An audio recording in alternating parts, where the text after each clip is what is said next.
구약 성경에서 가장 위대한 하나님의 사람 한 명을 꼽으라고 하면은 모세라고 할 수가 있을 것입니다. 특히 히브리인들은 이 모세를 민족의 스승으로 알았고 하나님의 특별한 사람으로 기억했습니다. 그래서 예수님의 제자들과 논쟁할 때 바리새인들이 너희는 예수의 제자지만 우리는 모세의 제자다, 이런 이야기를 하기도 합니다. 모세가 워낙 위대한 인물이기 때문에 우리는 모세가 하나님의 은혜로 태어나면서부터 그런 놀라운 능력과 지혜를 가졌다라고 생각하기가 쉬워요. 그런데 성경을 자세히 보면 그렇지가 않습니다. 이 모세라는 말은 그 어원을 두 가지로 이야기를 합니다. 하나는 히브리어인데 마샤라는 단어가 끌어내다, 건져내다, 이런 단어예요. 마샤. 또 하나는 콥트어라고 합니다. 콥트라는 말이 헬라어로 이집트인, 이것을 콥트라고 해요. 또는 이집트 기독교, 콥트교라고도 하기도 합니다. 콥트란 말이 어쨌든 이집트란 말이에요. 그래서 이 이집트어로 모스라는 단어가 있는데 이것은 물의 아들이란 뜻이에요. 이 모스에서 왔다. 그래서 이 모세라는 말이 마샤 히브리어에서 건지다, 끌어내다에서 왔는지, 모스, 물의 아들에서 왔는지 학자들마다 의견이 좀 달라요. 둘 다 그럴싸하죠. 저는 모스에서 왔다고 봅니다. 왜냐하면 성경에 보면 파라오의 딸이 모세를 건져내서 데려다가 젖을 먹일 이제 어머니를 유모를 구하죠. 그 아기가 자라매 바로의 딸에게로 데려가니 그가 그의 아들이 되니라. 그가 그의 이름을 모세라 하여, 이렇게 되죠. 이 아이의 이름을 파라오의 딸 공주가 이름을 지었어요. 보면 당연히 이집트어로 이름을 지었겠죠. 그러니 모세란 말은 히브리 어원을 가진 끌어내다, 건지다의 뜻이 아니고 물의 아들, 이런 뜻이에요. 물은 나일강, 이집트의 어머니 나일강을 뜻합니다. 여러분 투트모세 이런 분 들어보셨어요? 파라오입니다. 이 하셉슈트 공주가 모세를 건졌다고 볼 때에 이 하셉슈트의 배다른 동생이면서 나중에 남편이 되는 파라오, 이 사람이 투트모세 2세입니다. 그리고 그 사람이 하셉슈트하고 관계 속에서 아이를 낳은 게 아니고 딸만 한 명 낳고 아들은 후처에게서 나요. 후궁에서 낳는데 이 후궁에서 난 아들이 투트모세 3세. 파라오의 이름에 모세가 들어갔다는 것을 주목해야 됩니다. 그래서 이 투트모세 3세는 람세스 못지않은 아주 위대한 정복 군주로 알려져 있고 업적을 취하는 내용도 많이 있습니다. 그 외에도 파라오의 이름 중에서 카모세라는 분이 있어요. 그리고 또 아흐모세라는 사람도 있습니다. 파라오 이름 중에 벌써 모세란 이름을 가진 사람만 해도 여러 명이 되는 겁니다. 그것을 근거로 해서 또 모세의 이름은 이집트어로 지어졌고 그 뜻은 물의 아들이다. 물의 신인 거죠. 결국은 그 아들이다. 태양신의 아들이 라, 파라오. 모세는 나일강, 물의 신의 아들. 모세는 히브리인 노예의 아들로 태어났지만, 그리고 레위 자손으로 태어났지만 어려서 이제 궁으로 들어가죠. 그래서 40세가 될 때까지 왕자로 자랍니다. 모세를 궁으로 데려간 공주가 하셉슈트라면 이 하셉슈트는 여성이면서도 뛰어난 파라오가 되었어요. 그리고 남장을 하기도 했습니다. 하셉슈트의 아버지가 아들을 낳지 못했기 때문에 투트모세 2세, 이 하셉슈트의 배다른 남동생입니다. 둘이 결혼을 해서 투트모세 2세가 파라오가 되는데, 그런데 이 투트모세 2세가 일찍 죽습니다. 투트모스 2세도 하셉슈트한테 아들을 낳은 게 아니고 다른 후궁에서 또 아들을 낳아요. 그 사람이 투트모스 3세. 그래서 이제 모세는 왕궁에서 왕자처럼 자랐고 최고의 교육을 받았고 고대 문명 중에서 가장 발전하고 위대한 국가인 이집트에서 최고의 스승들에게 교육을 받았다. 그가 받은 교육적인 환경과 최고의 지혜자들, 현자들의 가르침, 이런 것들이 모세의 삶에 깊이 새겨졌다. 하지만 가장 완전하고 최고의 삶을 살았지만 단점도 많은 사람이었습니다. 장점이라고 이야기할 수 있는 게 11절, 13절 보면은 방금 이집트 사람이 히브리 노예를 치는 것을 보고 그를 때려서 이제 죽였죠. 특별한 동족의식, 민족애를 가진 사람이었다는 것을 알 수가 있어요. 자기 정체성이 명확했습니다. 자기가 비록 이집트인의 아들처럼, 파라오의 아들처럼 자라고 살았지만, 그러나 자기 내면의 자기 정체성이 확고했다. 이것을 알 수 있죠. 그 다음에 이제 십보라를 도운 내용이 17절부터 나오는데, 목자들이 와서 십보라 일행을 쫓죠. 모세가 일어나 그들을 도와 그 양떼에게 먹이니라. 여기서 도와라는 말이 이 히브리어로 야샤란 말이 쓰이는데, 야샤란 말은 구출하다, 구원하라 라는 뜻입니다. 이 단어가 14장 30절, 출애굽기 14장 30절에 있는데 한번 읽어볼까요? 그날에 여호와께서 이같이 이스라엘을 애굽 사람의 손에서 구원하심에 이스라엘이 바닷가에서 애굽 사람들이 죽어 있는 것을 보았더라. 여기서 구원하심에 이 단어가 야샤예요. 십보라를 우물에서 도와서 양떼에게 물을 먹였다 하는 말이 이 도와가 돕다라는 뜻이 아니라 하나님께서 이집트 군대에게 이스라엘을 구원하셨던 것처럼 아주 어려운 상황에 있던 십보라를 구원했다, 구출했다, 이 단어라는 것을 알 수가 있어요. 그 다음에 19절에도 보면 그들이 이르되 한 애굽 사람이 우리를 목자들의 손에서 건져내고 이렇게 이야기하는데, 이 건져내고란 뜻도 구원하다라는 뜻입니다. 3장 8절에 이 단어가 또 등장을 해요. 하나님께서 말씀하십니다. 내가 내려가서 그들을 애굽인의 손에서 건져내고, 이때 이 건져내고가 바로 구원하다, 나찰이라는 단어가 쓰이는 겁니다.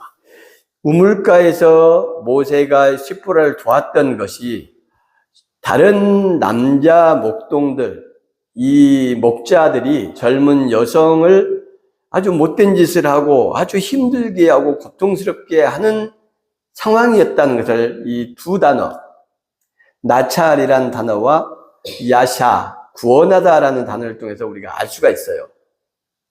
그러면 여기서 모세는 어떤 인물입니까? 자기가 지금 살인자가 돼서 도망하고 있는 입장이에요. 누구를 도울 수 있는 입장이 아닙니다. 도움을 받아야 될 입장이죠. 그럼에도 불구하고 낯선 사람, 전혀 알지 못하는 약자가 고통을 받고 부당한 억울함에 처해 있을 때에 나서서 약자의 입장에서 싸워주는 사람이었다. 이걸 알 수가 있죠. 모세의 의협심 같은 것을 우리가 발견할 수가 있습니다. 이렇게 민족애가 특별했고 의협심이 강한 사나이, 모세, 멋있는 사나이죠. 그런데 단점도 많이 있습니다. 3장 11절에 보면 이런 내용이 있습니다. 하나님께서 모세를 찾아오셔서 떨기나무 가운데서 불꽃 가운데 말씀하신 내용이요. 내 백성을 구원하라, 인도하여 내게 하겠다, 이렇게 말씀을 하시니까 11절에 내가 누구이기에 바로에게 가며 이스라엘 자손을 애굽에서 인도하여 내리까. 우리가 방금 앞에 오는 본문에서 바로가 이 일을 듣고 모세를 죽이고자 하여 찾는지라 이렇게 됐어요. 히브리 노예였던 모세를 파라오의 같은 이름의 모세라는 이름을 지어주고 왕자로 교육시키고 대우해주고 지금까지 길러줬어요. 그런데 40살이 된 모세가 히브리 노예 편을 든 겁니다. 배신을 한 거죠. 왕궁 입장에서는. 보통 일이 아닌 겁니다. 모세는 왕자로 40년 살았으니까 엄청난 인맥을 가졌죠. 모든 학문과 무술을 배웠죠. 그렇지 않아도 파라오들이 이스라엘 백성이 많아져서 걱정을 하던 이때에 모세가 그들의 리더가 된다고 한번 생각해 보십시오. 끔찍한 일이 일어나는 겁니다. 이집트와 파라오 입장에서는 모세가 자기 정체성을 명확히 했죠. 나는 이집트인이 아니고 히브리인 노예이다. 그러니까 모세를 죽여야 돼요. 죽이려고 했기 때문에 하나님의 부르심조차도 들리지 않았어요. 파라오에 대한 두려움이 아주 강했다는 것이죠. 모세가 하나님께 아뢰되 내가 이스라엘 자손에게 가서 이르기를 너희 조상의 하나님이 나를 너희에게 보내셨다 하면 그들이 내게 묻기를 그분의 이름이 무엇이냐 하리니 내가 무엇이라고 그들에게 말하리까. 4장 1절에도 이렇게 되어 있습니다. 그러나 그들이 나를 믿지 아니하며 내 말을 듣지 아니하고 이르기를 여호와께서 내게 나타나지 아니하셨다 하리다. 자기 동족에 대한 불신이에요. 자기들을 도와주는 이집트 왕자로 자라난 모세라고 생각하는 것이 아니라 너가 우리 히브리인의 지도자가 되려고 하는 거냐? 재판관이 되려고 하는 거야? 이런 식으로 나도 때려 죽일래? 이렇게 했잖아요. 그러니까 그 동족애가 산산이 부서지는 순간이죠. 모세는 그 트라우마가 남아있는 겁니다. 그래서 제가 하나님을 만났다고 하더라도 그들이 저를 믿지 않을 것입니다 라고 이야기하는 거예요. 동족에 대한 불신이죠. 민족에는 강하지만 나를 향한 기대와 믿음은 없다. 이렇게 지금 모세는 판단하고 있는 겁니다. 그래서 그들에 대한 불신을 드러내는 내용이고 4장 10절 같은 경우에 보면은 모세가 여호와께 아뢰되 주여 나는 본래 말을 잘하지 못하는 사람입니다. 혀가 뻣뻣합니다. 입이 뻣뻣하고 혀가 둔한 자입니다. 이렇게 이야기하죠. 10절에. 13절에도 모세가 이르되 오 주여 보낼 만한 자를 보내소서. 지금 모세가 얼마나 부정적인 자의식을 가지고 있는지, 자기 자신을 얼마나 신뢰하지 못하고 있는지, 얼마나 자신감이 없는지가 잘 드러나요. 아는 지인에게, 가족에게 하는 이야기가 아니라 하나님 앞에서 하는 이야기입니다. 이게 지금 5번째 거절하고 핑계를 늘어놓는 장면이에요. 하나님이 기적 가운데 나타나셨어요. 떨기나무 불꽃 가운데 나타나셨죠. 4장 3절에 보면 지팡이를 던져라 그랬더니 뱀이 되고 그 꼬리를 잡아라 했더니 다시 지팡이가 되고 이런 기적도 보이셨습니다. 하나님께서 아론을 통해서 너 대언자가 되게 하겠다라고 말씀하셨어요. 내가 너와 함께해서 내 백성을 구해내겠다는 말씀도 하셨어요. 계속 그렇게 하나님께서 직접 모세에게 말씀하셨음에도 불구하고 놀랍게도 모세는 핑계대고 거절하고 자신감이 없어요. 그래도 파라오가 무섭습니다. 하나님 앞에서도 파라오가 무서운 거예요. 보이지 않는 파라오가. 이러기도 쉽지 않겠죠. 하나님의 기적과 음성 앞에서 이렇게 자신감이 없는 모습을 보이기도 쉽지 않습니다. 이 5번의 거절을 생각하면 모세가 아주 부정적인 자의식을 가지고 40년 동안 목동 생활, 목자로서 생활을 했고 파라오의 왕자로 자라났던 그런 지식과 모든 자존감과 이런 것은 깡그리 부서지고 사라졌다. 이걸 알 수가 있습니다.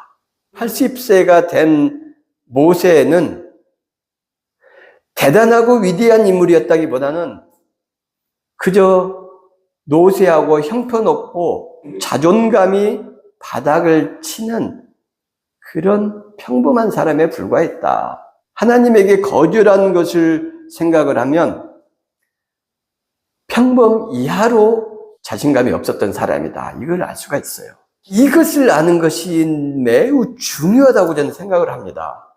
우리는 성경의 인물들에서 환상을 자꾸 갖기 때문이에요. 성경적인 내용이 아닌데 환상을 가져요. 참 아픈 이야기죠. 모세는 40세까지 모든 것을 가졌던 사람이고 가장 완전한 신의 축복을 누렸던 사람이라고 볼 수 있습니다. 파라오 다음으로 힘이 있는 사람이라고 볼 수가 있고요. 이 모세를 기른 사람이 하셉슈트 공주라면 이때 하셉슈트 공주는 투트모세 3세가 아주 어려서 투트모세 2세 남편이 죽습니다. 투트모세 3세가 뭐 3살이라는 기록도 있고 7살이라는 기록도 있는데 그때 파라오가 돼요. 그러니 뭘 알겠습니까? 그래서 그 어머니 뻘인 이 하셉슈트가 섭정을 합니다. 그 섭정 기간이 22년 가까이 됩니다. 21년 한 7개월에서 10개월 된다고 합니다. 실질적으로 하셉슈트가 파라오였고 파라오의 후계자는 모세인 겁니다. 자기 남편의 아들은 투트모세 3세가 명목상의 파라오로 있는 것이죠. 그렇지만 하셉슈트 마음에는 어려서 물에서 건져낸 이 모세를 후계자로 생각을 했을 거예요. 그러니까 그때 모세는 모든 것을 다 가진 파라오의 후계자 1순위였던 겁니다. 그런데 그 모세가 이스라엘 백성을 구할 생각을 해요. 그리고 살인을 하게 됩니다. 모세가 가졌던 그 힘과 지혜와 지식은 아무런 쓸모가 없었다는 것을 알 수가 있어요. 무엇을 가졌는가가 우리의 삶을 결정하는 것이 아니라는 사실을 우리 기독교인들은 생각해야 됩니다. 모세의 예가 그렇지 않습니까? 모든 것을 가졌을 때 그 결과는 모든 것을 가진 그 힘과 권력과 세상적인 그 무엇으로 히브리 노예들을 구할 수 있었던 게 아니고 그런 마음은 있었지만 결과적으로 살인자가 되고 그 모든 세상 권력과 힘을 잃게 되고 자기는 한낱 광야의 도망자가 될 수밖에 없었다는 것이죠. 항상 무엇을 가지려고 합니다. 내가 무엇을 가졌는가? 몇 평짜리 아파트를 가졌는가? 무슨 차를 가졌는가? 무슨 차를 타는가? 내가 어디 학교를 나왔는가? 자꾸 이것에 우리가 집중하는 경향이 있어요. 이건 대단히 세상적이라는 것을 성경, 특히 모세를 통해서 우리가 알 수 있습니다. 성경의 수많은 인물들이 대단한 세상적인 능력과 힘과 무엇을 가졌기 때문에 그들이 하나님의 사람으로 큰 일을 했던 것이 아니고 누구와 함께 하느냐, 이것이 그 사람의 삶을 결정짓는다는 것을 기억하셔야 됩니다. 지금 우리들도 마찬가지예요. 어제 학생 손님들이 집으로 왔습니다. 윤준이라고 제가 초등학교 때부터 아주 이뻐한 애예요.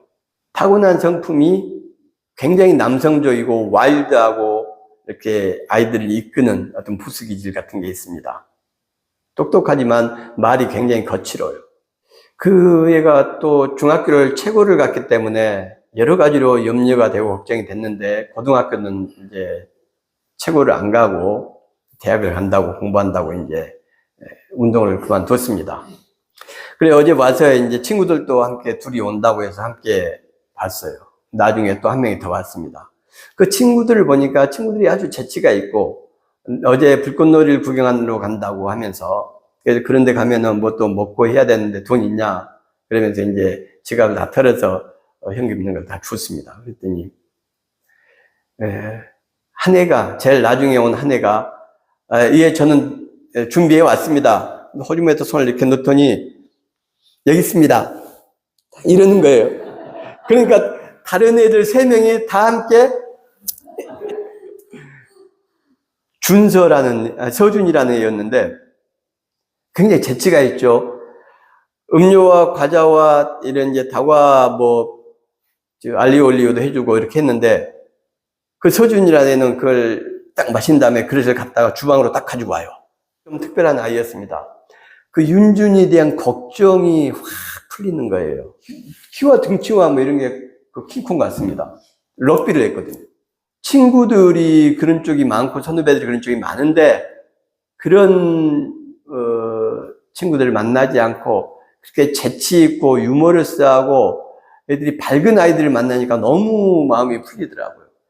누구를 만나는가가 그 사람을 결정하기 때문입니다.